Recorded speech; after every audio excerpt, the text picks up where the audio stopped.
ব্যাপক উৎসাহ উদ্দীপনা ও বিপুল সংখ্যক ভোটারদের অংশগ্রহণে অনুষ্ঠিত হল Daganbhuiyan welfare association of USA ইনকের নির্বাচন।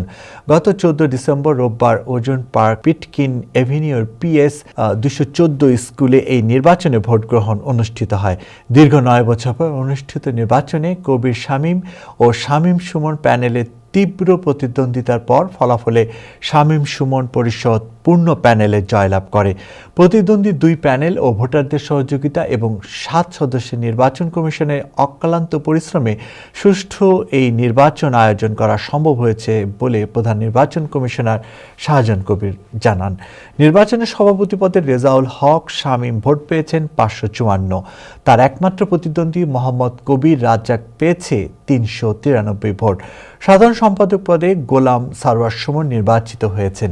তিনি ভোট পেয়েছেন 519 ভোট। তার একমাত্র প্রতিদ্বন্দ্বী শামীম মাহমুদ ভোট পেয়েছেন 425।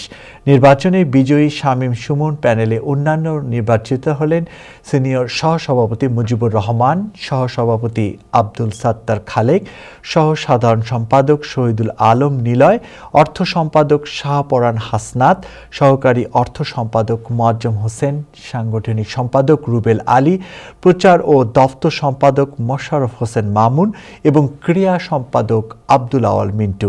কার্যনির্বাহী সদস্যদের 3টি পদে যথাক্রমে শহীদুল ইসলাম, জাকির হোসেন ও মনির আহমেদ সহ 13টি নির্বাহী কমিটির সব পদে শামীম সুমন প্যানেলের প্রার্থীরা বিজয়ী হয়।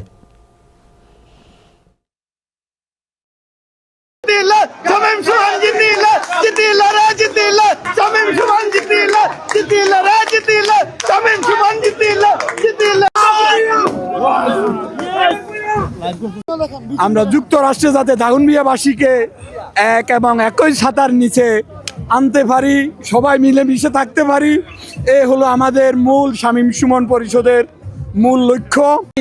এই বিজয় শামীম সুমন পরিষদের বিজয় নয়, এই বিজয় দাগনভূঞাবাসীর বিজয়, এই বিজয় আমাদের প্রবীণদের বিজয়, এই বিজয় আমাদের ইয়াং জেনারেশনের বিজয়। আমরা বৃহত্তর নোয়াখালী সোসাইটির পক্ষ থেকে পর্যবেক্ষক হিসেবে সকাল থেকে আমরা এখানে আছি। ওদের অক্লান্ত পরিশ্রমের ফলে আজকে নির্বাচন সম্ভব হয়েছে।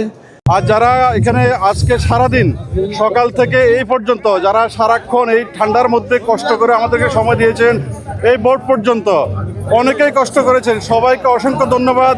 9 বছর পরে আজকের এই মিলন মেলা দাগনভূঞাবাসীকে দেখে একসাথে খুবই ভালো লাগতেছে। এই ইলেকশন অত্যন্ত সুশৃঙ্খলভাবে হচ্ছে।